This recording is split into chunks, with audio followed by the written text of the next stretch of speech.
Le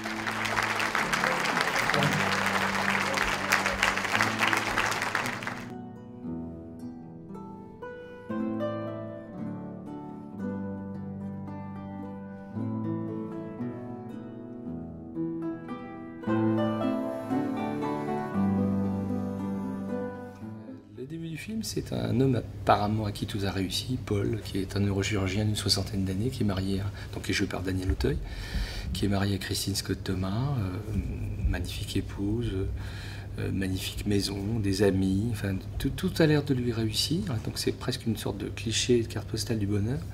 Et ce qui m'intéressait, c'était peu à peu d'entrer dans ce personnage, de gratter un petit peu cette trop belle image et de voir un petit peu cette profondeur complexe et cette réalité des êtres. Et pour ce faire, l'idée, ça a été de faire un peu se télescoper cette planète tranquille avec une sorte de météorite fulgurante qui est jouée par Lila Bekti, et de jouer aussi, là encore, sur une sorte de code, de cliché.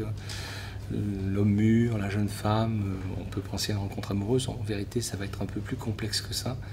Et ça va surtout permettre à un homme qui ne s'est jamais posé de questions de s'en poser. C'est parfois très douloureux de se poser des questions et d'entrevoir des réponses.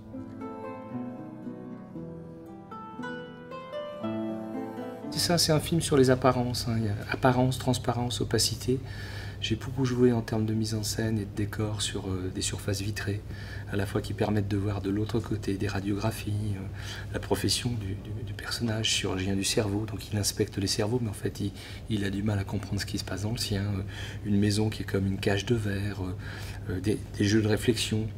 Donc tout ça pour essayer, oui, d'entraîner le spectateur dans une histoire et aussi une symbolique de dissimulation et de découverte.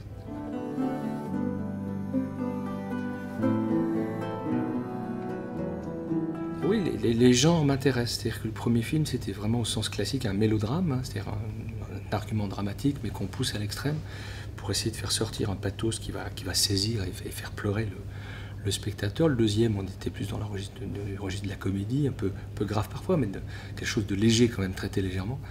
Là, ce qui m'intéressait, c'était d'essayer de travailler sur un genre hybride, c'est-à-dire des arguments forts de drame intimiste, mêlés avec des ingrédients de suspense, ou voire même de thriller, et de voir comment on arrivait à cheminer comme ça sur une frontière de genre.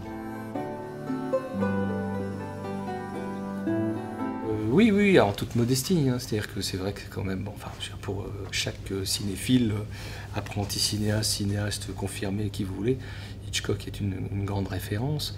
Il avait l'art, on le sait bien, à la fois faire des films d'une grande qualité, mais qui n'oubliait jamais le public, c'est-à-dire qu'il n'oubliait jamais la dimension populaire du cinéma. Et ça m'intéresse beaucoup.